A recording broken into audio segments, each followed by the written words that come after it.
Welcome. This is the Black Fatherhood podcast series, a limited series that explores intricately connected topics related to Black fathers. I am Eric Crawford, a doctoral student in the School of Education Counseling Psychology program at the University of Wisconsin-Madison. I'm also a member of the Thomas Resilient Youth Lab, where we research the factors that promote or impede positive outcomes for youth. This is a series inspired by the mission of our lab. This episode diverges from the typical content, as instead of having the usual moderator interview one of our special guests, we're placing him in the interviewee seat and we're diving into his why. Therefore, I will be interviewing the director of the Thomas Resilient Youth Lab and creator behind this series, Dr. Alvin Thomas. He is an assistant professor in the School of Human Ecology at the University of Wisconsin-Madison and a clinical psychologist who specializes in mental health of men and boys. Dr. Thomas has written several book chapters, authored more than a dozen peer-reviewed articles, and has been invited to speak on numerous occasions or topics, including father involvement. As I said, this episode will focus on the why or impetus behind Dr. Thomas's work. Jumping right into it, Dr. Thomas, could you please give listeners and viewers a little more context to who you are professionally? When I think of the professional persona, for want of a better word, I think of the kind of like you do with Marvel and DC and those kinds of superhero movies. I think of the origin story, what that kind of brought you to where you are, whatever the dilemma. Absolutely. So the origin story is being middle school, high school, and what's the one in the middle of that one now? Elementary, middle school, and high school. That's the one I'm looking for. So elementary, middle school, high school teacher in the Caribbean, and watching my students, brilliant students, struggle with some of these basic, what I thought were basic life challenges, and some of the mental health issues that I was seeing, and some of the family stuff, and then also recognizing the resilience that was happening with a lot of my students alongside all of these struggles.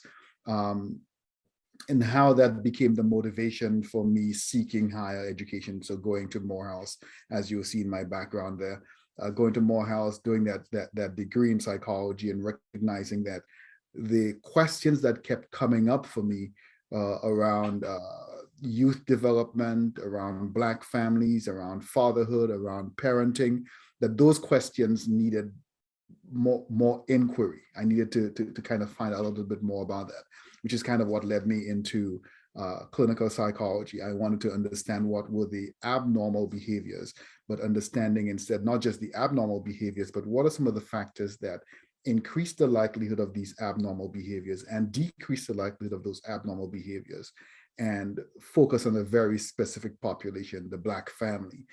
Kind of filtering that down even more granular to focusing on Black fathers and Black boys, and looking at a number of different outcomes. So by the end of all of this, or this seemingly short journey of self-discovery, but also of discovery of purpose, came this, in a nutshell, this coalescing of my areas of interest. And I think of it as this: it's the intersection of positive youth development and father involvement, that everything I do kind of fits in that intersection. If we can kind of think of that Venn diagram, it's that space that exists between all of this work that's being done on positive youth development and all of this work that's being done on fatherhood. My work fits into that small space in between those two, trying to see what are the factors that lead to resilience among Black boys specifically, but among Black children, and what are some of the factors that influence father engagement and father involvement, and how those two pieces, the youth piece and the fatherhood piece, come together to support both ends. So let me not interrupt you, but let me kind of steer a little bit.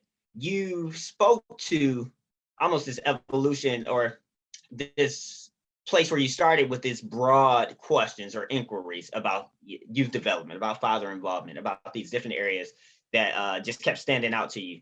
And you kind of painted this picture of how that's funneled or narrowed or even evolved over time. I'm curious, why father involvement? Why father engagement? What about that specifically stood out for you? I know. I think I've always been when I was a Celtics fan many years ago. I wouldn't count myself as a Celtics fan anymore. I think I've probably evolved based on where I happen to be. So when I was in was I ever a fan of? No. When I was in California, I was a Warriors fan. And now that I'm in Wisconsin, I am definitely a big Badgers or not Badgers, a big fear the dare kind of person, right? That picture of the deer with the bright time. But that's kind of how I am. That whoever the underdog happens to be, I feel pulled towards them. And in my early years, of course, I was surrounded by Black kids because I was Black myself, and I was in a country that was predominantly Black. So I was concerned with Black youth, and I understood the significant challenges that faced Black boys and Black boys from certain contexts. So certain demographics, when you think of things like SES, family background, as far as the Caribbean goes, those demographics make it less likely that those boys who looked a lot like me, whose lives looked a lot like mine, were less likely to succeed or to be able to live out their full potential. And so I was focused on those kids who looked like me. And then as I started examining those kids' lives, I realized that there were fathers in the picture, fathers who wanted to be involved, but there were significant hurdles to their involvement.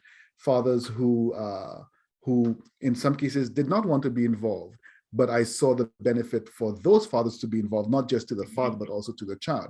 So of course, I kind of gravitated towards that. So when I think I think that constant desire to serve the underdog, to help strengthen the underdog, to champion the cause of the underdog, I think is probably what drives me. I like that this desire to serve the underdog. So it's interesting, that piece. And then you also said just being around youth whose lives looked like yours. And it makes me curious, and I hope it's okay. I'm going to get a little bit more personal. How is your relationship with your father, and how has that, if it does, impacted the work you do? Yeah, it's a very difficult, well, not a difficult question. It's a very personal question for sure. By the way, happy Father's Day, Dad. Yes. You're the original Mr. Thomas. Happy Father's Day to you. I'm definitely going to Father's Day to him so he can see this, that he's been wished Happy Father's Day on an international stage, hopefully. So when I think of my relationship with my father, I'm going to share some things, and some things I'll keep back because I don't know if I have his permission to share. But I know that my father growing up never knew his dad. And I think up until his 40s, 50s, we were still trying to find his dad, locating people who we thought would have been his dad and trying to figure out whether or not that was his actual father. So this is a young boy who grew up all of his life not knowing a father, not having that really positive male relationship in his life. And then, of course, turning around and having to be the father figure for all of his siblings. He is the eldest. So turning around and having to be the father figure for all of his siblings, protecting them, in some cases providing for them, leaving elementary school very early to have to take care of some of his siblings, working really hard menial jobs for nothing to have to take care of them. So you had a young boy who had grown up without any model for what a father was supposed to be, without any understanding. He had his yearnings for a father, which was based on the fact that he kept digging and looking, even when he was in his 40s and 50s. There was that continued yearning. But it's just not having that relationship, first of all, that causes some kind of stymieing of something inside the individual. But the additional piece of not having the role model, not having the frame of reference. And so when he became a father, I think I've told him this before, there were a lot of things that he did wrong. And I look back and like, yeah, that was wrong. That was wrong. Mm-hmm. But when I look back, I was like, oh, I can see what you were trying to do. I could see what I can see your desire and your motive, but you had no frame of reference. So you were giving what you thought was the best, and it just still wasn't good enough. But still, you respect and you honor the fact that you stuck around and you gave your best. And so he did as best as he could. He gave everything that he could, to the point of he would physically lay his body on the line, work really difficult jobs, long hours, sometimes out in the weather, to make sure that his children were all provided for. But of course, he did not have some of those emotional connections, or the ability to have to build those emotional connections. There were no pathways already laid down for him, examples already laid down to him. And so now when I look at him and my niece and nephews, and I see him interacting with them, I see a different father. I see a warmer, more nurturing father. So when it was myself and my brother and my sisters and it was, I provide food, I provide housing, I provide these basic necessities. But I never had anybody tell me, I love you and all those, taking care of those emotional needs. And so he didn't feel like he needed to take care of these emotional needs. The assumption was, well, you're living in my house and I'm feeding you and I'm making sure you have stuff to go to school. That should tell you that I love you, right? It should be understood. Exactly. You understand that I love you. I won't let anybody take advantage of you. If anything happens, I'll be the first there to support you. If you fall sick, I will pick you up and carry you to the hospital, which I know he would do. But to sit down with you and have these warm conversations, the conversations were more didactic. Don't do this and don't do that. And here's what life is about. But often we're lacking some of those softer pieces that just said, hey, how's your day? Oh, you're doing this, you're doing that, and just kind of chilling and laughing. That was often missing because, again, like I said, he did not have that frame of reference. I look at him now with my niece and nephew, and he tries everything that he can to, like, I used to watch him when my nephew was 3, 4, 5 years old, rolling on the floor and laughing. I was like, wait, who is this guy? Who is this guy? Who is this guy? Like, and part of me was jealous. Part of me was jealous because I kept thinking, that's what I wanted all along. Like, where was that when I was growing up? Right? And he's giving it now to my niece and nephew. And I love the fact that he gets a chance to do that, because for him, it feels like a chance at redemption. What I wanted to do all along. And now I know how to do it. Now I've had a chance. And I think for a lot of Black fathers, especially those who have not had a frame of reference of having a father in their lives, I think they're having some of those same struggles. And I think there's work to be done in connecting fathers, other fathers, and connecting fathers to resources, community-wise and otherwise, that can provide support for them in how to do that kind of work. And if we have time later, I'll give you a story of a father who I worked with in therapy who had a very similar experience and how he had therapy. You said so many things in there just from sharing that story, like. And one of them that really stood out to me was the I wanted that piece. And the reason that stands out is because I'm gonna even switch the words. Your research is not only saying that it's a want, it's needed. That kind of warmth, that kind of play, that kind of affection is needed and beneficial, not just to the child, but also to the father. And so I know that is something that your research is supporting and showing. And I like that you're able to go back, talk to him, and even in this moment, say, I was jealous. And so I'm hoping that when we share this, that other fathers can resonate with that and not recognize that as those kind of activities as something trivial.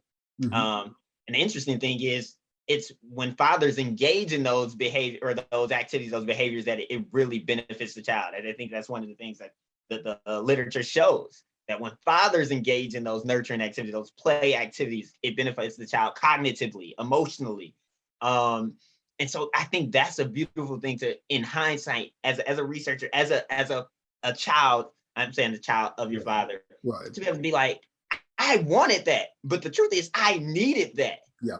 Like, you're an amazing person, but how much more amazing would we be? How much farther along would we have come, right? With just a more holistic parenting or fathering in this case. So some other things that came up.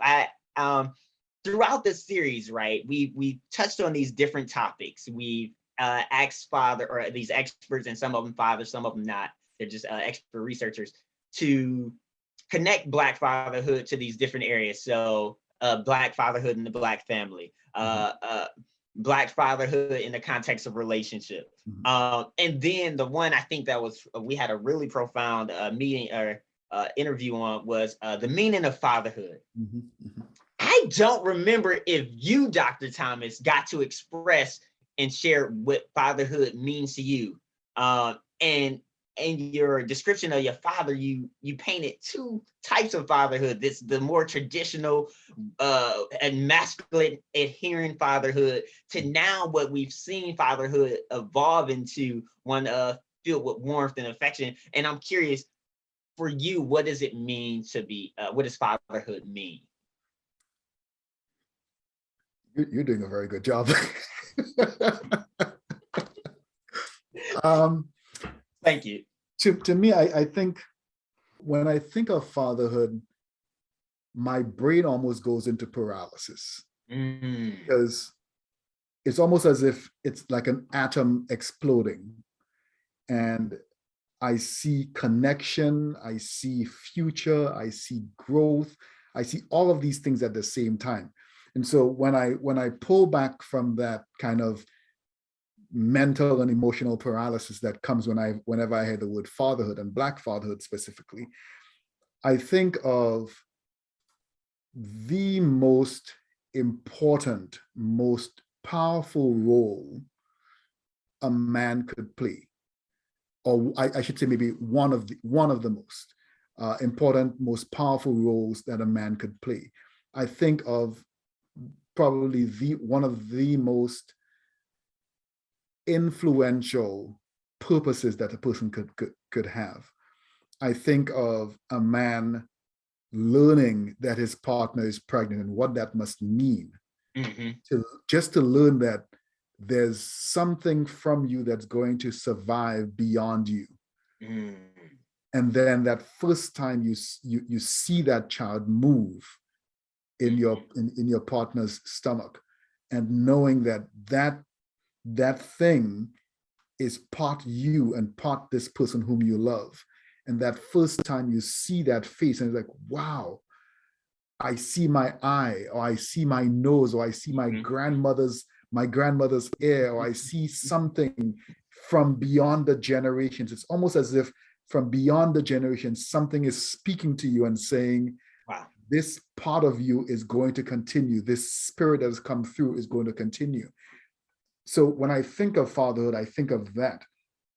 And then I think of the immense responsibility of taking this creature, this baby that is helpless, hapless, and just defenseless, and throwing your full covering, emotionally, physically, and otherwise, around this being and around the person whom you love, who has brought this being into the world, and being able to then pour the wisdom of your experiences into this small being, and helping them grow and nurturing them. So I like gardening. I like whenever summer comes around and it starts getting warm and the ground is thawed out, the first thing I think in my mind is, where can I plant a seed, and what seed do I want to plant, and what is going to come out of that seed, and the beautiful harvest that's going to come out of that seed. And eventually either I will have to leave, or the seed, the plant will go away, but that plant will also leave a seed down the line. And so when I think of fatherhood, that's what I think of. It's the man deciding to plant his seed somewhere. Yeah. Then watching that seed grow and protecting that plant, that sapling as it grows, and giving it pouring into it everything, all of the attention, the love, the nurturing, the finances, the everything, pouring into it to make sure that it has the best conditions for growth. And when it has grown, to sit back and say, wow, look at this thing that I planted. Look at this child that we had together. Look at what he's becoming. Look at what she's becoming. And then being able to step back from that in your old age. Thank God I'm not there quite yet. But looking back in your old age, and I see it with my parents, who, I mean, I can go back and think about all the things that they planted in me. And I look at them now, how they sit back every so often with pride and beam over their children. Not just me, but beam over their children. And then I could see how they look at their grandchildren. And they keep telling their grandchildren, be like your uncle, be like your dad, because they're so proud of what they were able to help bring into this world and to help nurture, that they're now hoping for the same thing for their grandchildren. So when I think about fatherhood, that's the meaning of fatherhood to me. It's longevity, it's resilience, it's determination, it's purpose. And I think what we're seeing in the research is bearing this out, that a lot more men are saying that they're finding their purpose and their meaning, the meaning of masculinity and meaning of life for them in that role of being a father. My mind just went to so many places. Brief tangent. It makes me, one thing that it makes me think of is Erik Erikson's stages of development in this exactly. And this possible need, like specifically for parents, right? Because Erik Erikson's thing is just it's sort of rigid. It's for different age groups or whatever. I think you're thinking of generativity versus despair. Yeah. And so I'm thinking, like, it would be interesting to see, someone build out one that, is modeled for parents in a way, right? And maybe it's parents at different stages and different ages, but the way you painted that out just really made me think, like, oh wow. And I do think, I'm gonna use Erik Erikson's word, that when you become a parent, there's a crisis, if you will, or a dilemma you have to negotiate. I don't know what that dilemma is specifically. I guess it's the responsibility piece. Do I take this responsibility? Right. Do I not? That's a bit of a tangent, but that's just something, I just want to throw that out there. You just made me flooded my mind with that. I love your definition though. I love it. I love it for two reasons. One, the way you paint it, and one could quickly say, oh wow, that only applies to biological parents, right? Yeah. But knowing you and watching you do these interviews, I know also this definition applies to those fathers who might not be fortunate enough to have their own child, or decide that, I say fortunate, but they may decide not to, and may decide to still take that responsibility in another way, or at another point, or through adoption, through foster care, through some other means, or just through mentoring, and become what is now widely called a social father, developing a social contract. And I like the way you painted it, because at the end of that, if you will, there can still be this sitting back and like, wow, I planted a seed in that, or I planted that seed, and you can still watch it come to fruition, even if there's no biological connection. We had I'm gonna call it a Black interview because it's an interview we may have to do again, where I was with Dr. Black and Dr. Lewis McCoy, and we talked a little bit about social fathers and blood ties versus just the spiritual connection, and your definition really resonated with that. It really, like, fathering is this responsibility that someone decides, that someone takes up. It's being able to see beyond yourself. And that was the interview about Black family, Black community, if you will. Right. So it is beyond you, in which this responsibility applies. So I appreciate that definition. I hope your dad hears that and is like, yeah, I agree. I'm going to share it with him. My mother will make sure he listens to it. She's the one who handles all of the tech stuff, however limited that is. So, and you So when you're sharing the story, or you just your experiences with your father, you mentioned that you have, I guess, gone back and just told him the places where something wasn't the best, right? And I imagine as you've worked with fathers in the clinical setting, you've worked with fathers in terms of research and in the community, and you yourself are not a father, right? In the sense Biological that father. when we think about father, right? What the first thing that comes, you're not a biological father. So I'm curious, have you come or have you encountered resistance when offering knowledge or feedback or some kind of, I want to say advice, but just some kind of information? Have you encountered resistance, and what does that look like? So surprisingly, when I've had to work with fathers, I have not had any resistance from fathers. Ooh. I had a father who came in who did not want his child to be seen. The mom had brought a kid in, and the Mm-hmm. dad did not agree with the child being brought in. And I called him on the phone and said, "Hey, I know your kid is being brought here. He's going to see me, and I know you're not excited about this. You don't want this to happen. But is it okay if I call you after every session that I have with him and just kind of quickly give you an update, 2-minute update on what's happening?" And I'd say after about maybe the third update, he's like, "So when can I come? When can I come into therapy?" To, Uh-huh.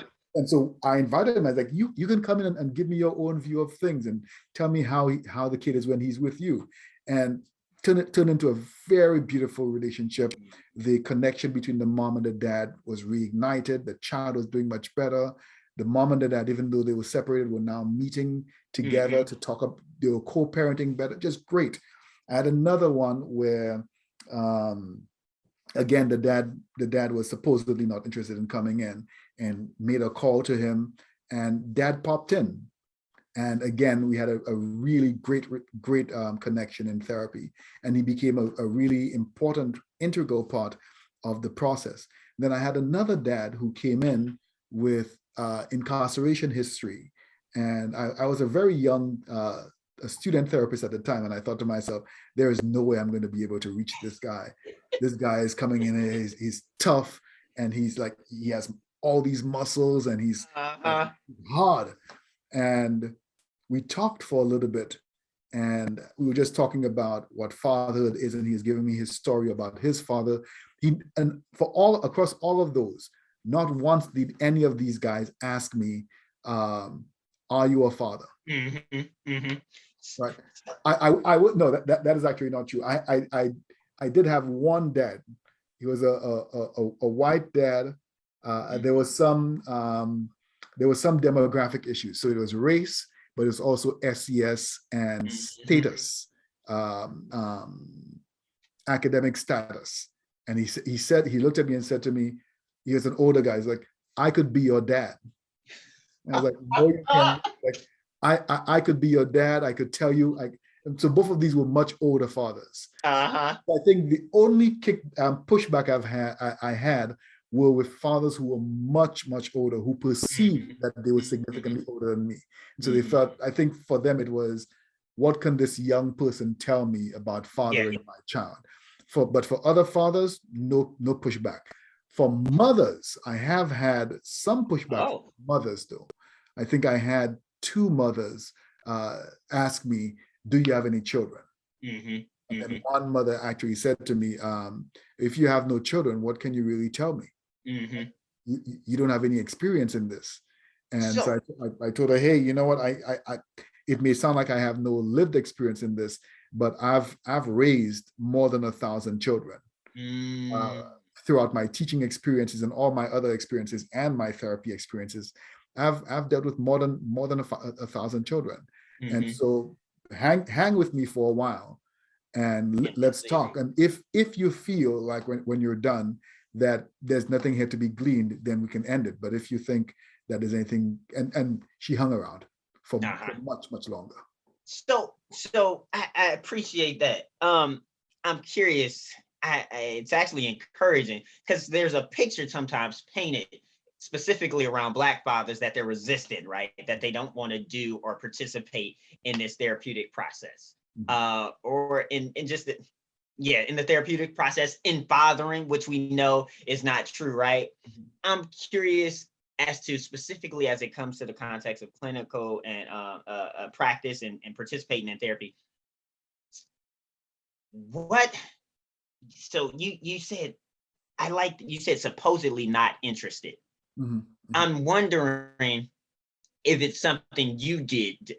Was it something about you, or is it something in general that fathers desire? What is it? If they're supposedly not interested, then the implications they are interested. And I'm wondering if it's you related, is it therapist related, is it the practitioner, or is it the fathers? Are they actually interested? I think it's all of the above. The fathers are actually interested. Mm-hmm. In fact, we just concluded a study of new and expectant mothers and fathers in Milwaukee. And what we found, we did some focus groups with them. So we had focus groups of about 5 to 10 fathers in, well, was it like, Mm-hmm. I think four to 8 fathers in each focus group. We had 2 focus groups for both mothers and fathers. And these were Black fathers who recently had a baby or were expecting a baby over the next few months. And across the board, for both of those focus groups and across all of the dads, as soon as one dad said it, it was like a floodgate opening, like, yeah, that's right, that's it. And the thing that opened the floodgates was always there would be a dad who would say, we walk into this room with our partner. The partner is going in for one of their pregnancy, I don't call it meetings. Checkups. Checkups, that's right. That's what I had to find the word too. I was about to say, like, Eric, help me. You've done this. You've done this. Eric has a really beautiful son called Amir, who joins all of our lab meetings. But so they go in for one of these these prenatal checkups. Mm-hmm. They report just sitting in the room like a piece of furniture. And I see you nodding at Eric.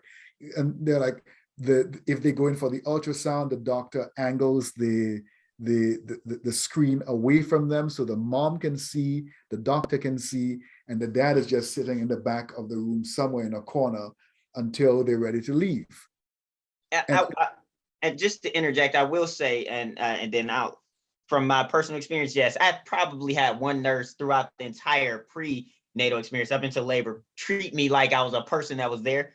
And I will say she offered me some cookies, which was honestly the nicest thing that happened with any of the nurses or doctors. I was like, oh, I'm here to her. I will say that has been my experience as well. Like, okay. So across the board, that what you're describing, not the cookies part, but the feeling like you're not invisible in the room. Mm-hmm. Questions are being asked, and they're being asked at the mom, even though the dad is physically present. Just no acknowledgement of dads in the room or attempts to engage fathers. And I like to use those 2 words, engage versus involved, very separately.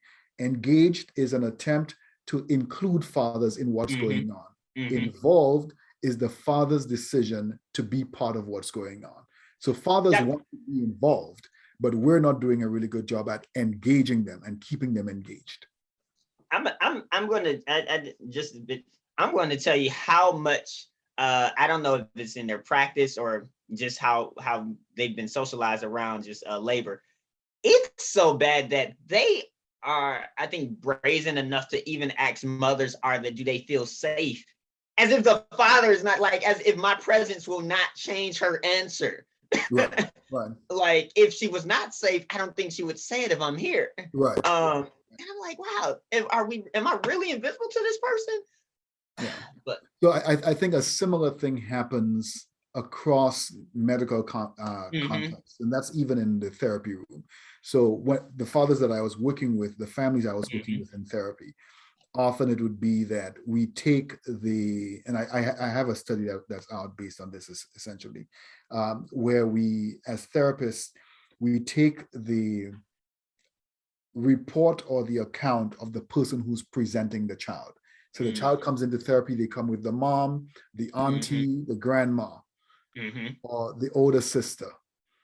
And whatever that person, this adult who brings the child in tells us, we take it as gospel. So they might tell us, the dad's not involved, especially if it's a non-residential father, a father who does not share the same space or live in the home with the child. They're like, oh yeah, he's not involved. If you call him, he won't be interested. He's a deadbeat, blah, blah, blah, blah, blah, blah, blah. Or he's too busy. And so what I always do is, thanks for that, but is it okay with you would you be okay with sharing his number with me? And do you know sometimes when I could potentially call him that he may be available for me to call him? And I call. I make the cold call and I talk with the dad. And sometimes, I mean, as you would expect, you get a cold call from somebody who you don't know. You're kind of reticent, like, yes, who is this? Therapist, mental health, my child. So that all of the defenses go up as a man, trying to figure out, like, who's this person calling me about my child, trying to get into my business. And as a therapist, I recognize that those are potentially defense building questions that I'm coming with. So I expect a defensive response. Absolutely. When the defensive response comes, I don't raise my defenses.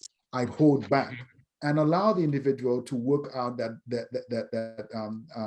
defensive mechanism, and try to reassure them that I am going to do everything I can to help things get better for them, for their child, and for their family. And that might mean that might be a very short 2-minute call. And if I can get you to let me call you again sometime, that's okay. 2, 3, 4, 5 minutes. And what happens almost invariably is that the fathers begin to let their guard down a little bit, because, okay, this person is calling again. They're definitely interested. They've tried multiple times. They weren't able to reach me and still kept trying. So this person is interested and they're giving me information that I want. Fathers always are looking for information. They're helping me understand what's going on with my child in this space. And eventually, like, you know what? We're now spending 10 minutes doing checkups on the phone. You know, what if you were the one who dropped off your kid? Drop them off. We'll check in for those 10 minutes that we usually do on the phone. And then the mom can pick them up at the end of the session. Wow. Yeah. And before you know it, you have a dad coming, yeah, I'm just dropping him off. And yeah, let me give these quick things. And they're part of the session. And then before you know it, well, yeah, I have something to tell you about what happened last week. And before you know it, it's like 15 minutes. I'm like, nice. And so now, like, yeah, no, I'm going to be with him the whole time, because I need some time to talk to you about what's going on. And before you know it, the dad is an integral part of the session, an integral part of the treatment. And so now you can bring in both mom and dad in a session by themselves without the kid, or bring in mom, dad, and the kid in a session. And you have all these really beautiful ways of working with the full family system instead of just working with the mom and the child, or just the dad.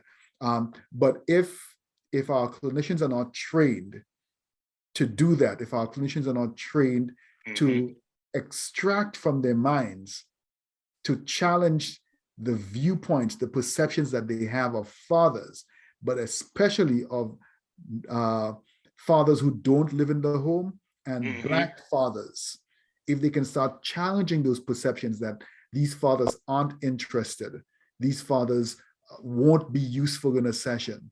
If you can start challenging that, then you suddenly start realizing that you are more open to inviting fathers. You do more to try to get them in the room because you believe that they should be in the room, because you believe that they want to be in the room.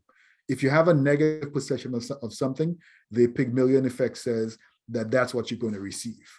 In what you said, two things. One, it's similar to teachers and students. The teachers' beliefs or thoughts about these unconscious and underlying beliefs and thoughts about students predicts how they're going to interact with them, and then ultimately influences these students' grades and performance. But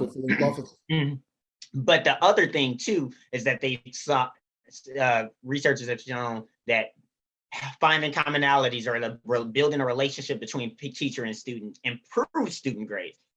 And so what I heard from you, you are building relationships, not just rapport, you're building relationship, and not only you're building it through this persistence and showing fathers, specifically Black fathers, that you are committed, that you're not just doing this as some perfunctory task, let me just mark this checkbox. I am generally invested. I'm seriously invested in your viewpoint and your how you view this problem, how you view your child. What do you think the issue is? I heard mother, I heard the child, and now I want to hear what you have to say, so I can really have this holistic understanding of this issue.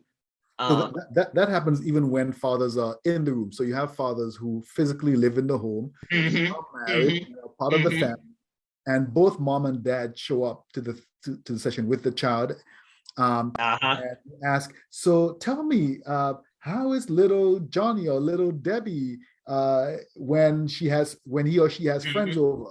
And mom jumps in and blah blah blah blah. This is what she's like, and dad just sits in the corner. And so every so often, I will deliberately angle myself, face and everything towards dad, to give the message to dad that you're part of this. I want to know what you think. So I angle myself towards dad, and I will direct a question at him, like, so what about you? Like, how is little Johnny when it's just you and him? And every so often, mom, who's very accustomed to being the nurturer and the one who has all the information, will jump in and say, well, when he's with dad, it's like, okay, I hear you. Thank you very much for that. I appreciate that. But I do want to hear from you, though. And every so often, I've had a dad say, like, almost surprised, like, what, me? Yeah, you. Like, they're sitting in the room and they kind of out because they expect to not be involved. So when I point at them, like, yeah, you, Mr. Whatever, Harry, what are your thoughts? Oh, me? Well, and then they give you, it's the beautiful thing that always happens is that the dad gives a very different picture of the child. And the mom's like, what? He's like that with you? Oh, that's because you let him or you let her. That gives you a picture of exactly what's happening. And then we can do some work. Then we can start doing something. Realize that the parenting is not a team. It's individual teamwork. And so we know where the problem is, that we have to work on the parenting and we have to work on the child. But until you have both ends of that spectrum, until you have both parties in this relationship as part of that team in the therapy room or in the pregnancy meetings or in wherever, in the school, wherever it happens to be, until you have both of those ends of the Oreo cookie, you will not understand what's going on in the middle. I wholeheartedly agree. And the analogy couldn't be more perfect. You just have half a cookie, if you will. It's incomplete. It just doesn't taste as good. It's not a cookie. I don't know what it is, but it's not a cookie. It's not a cookie. And you just have these gaps. And often that's where you do see people falling back into old habits or encountering the same challenges because we've only dealt with part of the issue or we only gotten part of the story. So I really appreciate that. I have one final question. I guess if it's a question, right? Yeah, I guess it is. Yes. You've shared just the impetus, the motivation behind your work. You saw you worked with kids from K through 12 as a teacher, and these inquiries, these questions about youth development, about father involvement, about these different areas kept coming up. You've also had your own experience with your father. You've experienced what it's like to have an involved father, and it sounds like a phenomenal father, I would say, regardless of his shortcomings, right? Regardless of what he may not have given, you've experienced what that's like, and you also, as a child, experienced some things that you were missing. Like, dang, that would have been, I needed that. And now you're doing this work where you could try to promote just this more holistic fathering. That's what I'm gonna start calling this. I'm gonna start calling this holistic fathering. And so my question is then. You're coming with a hard question, aren't you? Go ahead. So we typically, in the work we do, we're specifically we're talking about fatherhood, but of course we've referenced specifically Black fatherhood. Right. And I guess I'm gonna call this my final question. My question is there a need to separate these fatherhoods, if you will? And is there a need to examine Black fatherhood specifically? That's a Yeah. Basically, why is this important? Why is Black you, Fatherhood podcast important? Why is the research on Black Fatherhood still important? I'm gonna just let it go right there. you threw a gauntlet down there. I wish that there was no need to study Black fatherhood. Mm-hmm. I wish that there was no need to study the Black family. I wish there was no need for that. But the society that we live in makes it necessary that we study these very specific groups because our systems deal with these groups very differently. If our systems dealt with all of these groups as equal, as same, and when I say deal with, I mean access to resources, access to mobility, respect, justice, education. If access to all of these things were equal across the board, if every individual was seen as a human being across the board in every situation, then there'd be no need to separate with regard to research and an analysis of the lived life and the lived experiences of these separate groups. But because our systems marginalize and minoritize certain groups for the purpose of allocating resources, then we have to, by extension, understand how this marginalization affects these different groups and leads to disparate outcomes, because it is those disparate outcomes that affect both the current lived life and the future lived life. So if Black families were allowed to be Black families, but with the same resource access, education access, all kinds of resources as a white family, a white middle class, a white upper class family, then we wouldn't need to study Black families, because we could expect that the resources and everything would be the same and the outcomes would be generally similar. Same thing, we could say the same thing for white rural family. The disparate access in resources for a white rural family versus a white family in Dane County. White family in Dane County on Madison's west side versus Madison's east side versus Madison's north side. Significantly disparate relationships with our different state and local institutions. And I think until we get to the point where we have a system that treats all individuals, that allocates resources irrespective of zip code, irrespective of gender, of race, of age, irrespective of all of those things, there will always be need to understand. Essentially, what we're doing is trying to understand how our systems' disparate or differential relationships with these groups is affecting them. So it's trying to understand how. So when I think of my dad, I think of the fact that my dad was not able to go to elementary school, was not able to go to middle school because his family couldn't afford it. And back in those days, you either had to be white or had to be a very wealthy family to get to go to high school.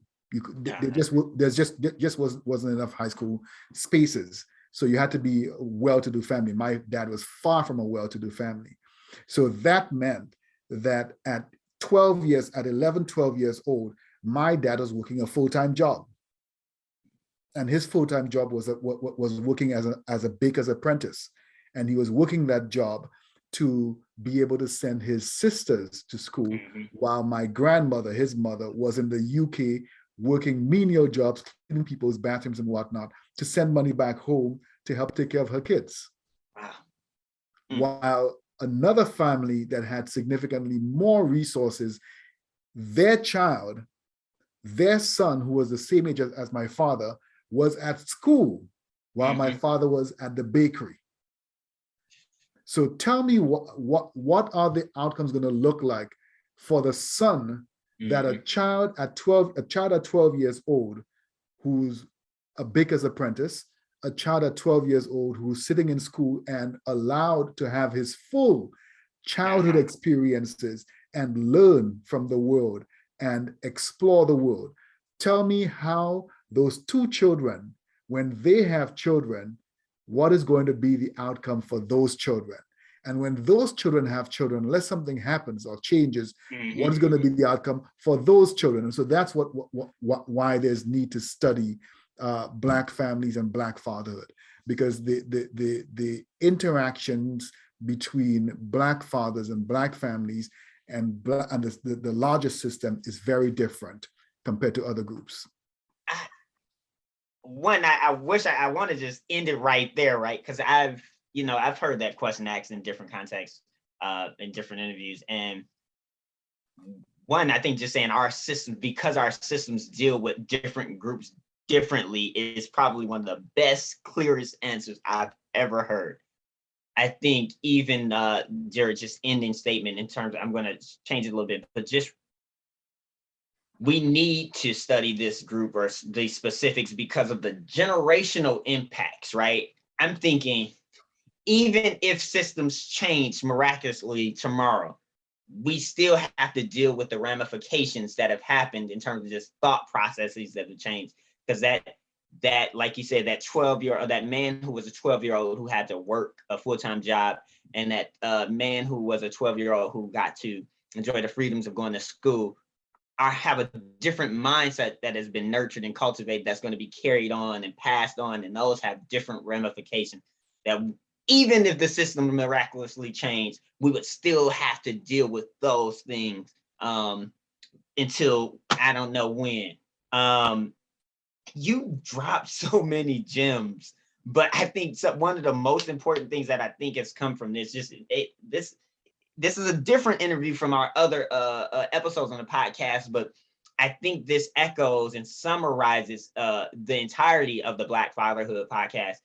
Fathers are interested in fathering. They're interested in child care and caring for their child. They're interested, it even sounds like, in their own growth.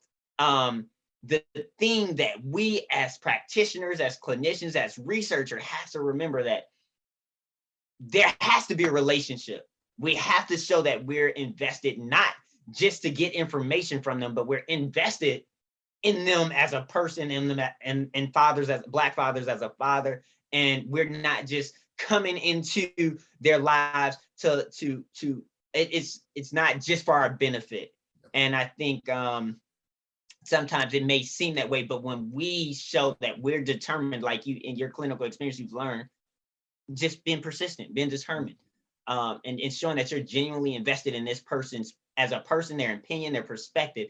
I think that resonates specifically with Black father. I'm speaking as a Black father. I know that resonates with me. As a Black man, because Black males still at times have trouble going to therapy, and it's for those same reasons. We like and want to feel that this is not just you checking off a box to say you did it. Dang, this person on the other side of this table, on the other side of the screen, on the other side, they're genuinely invested in me. Yeah. And that, a lot of men might not say that. It makes us feel secure. We're looking for security. I don't know how to end this other than say, check out the rest of the podcast. Like, you guys have to, we'd like to thank University of Wisconsin Extension Program, University of Wisconsin, the School of Human Ecology. Subscribe, look at Dr. Thomas's other stuff. He's a prolific poet. So, and I'd like to thank Dr. Thomas for sharing his personal and professional experiences. Thank him for this opportunity. And we look forward to providing you all with more content.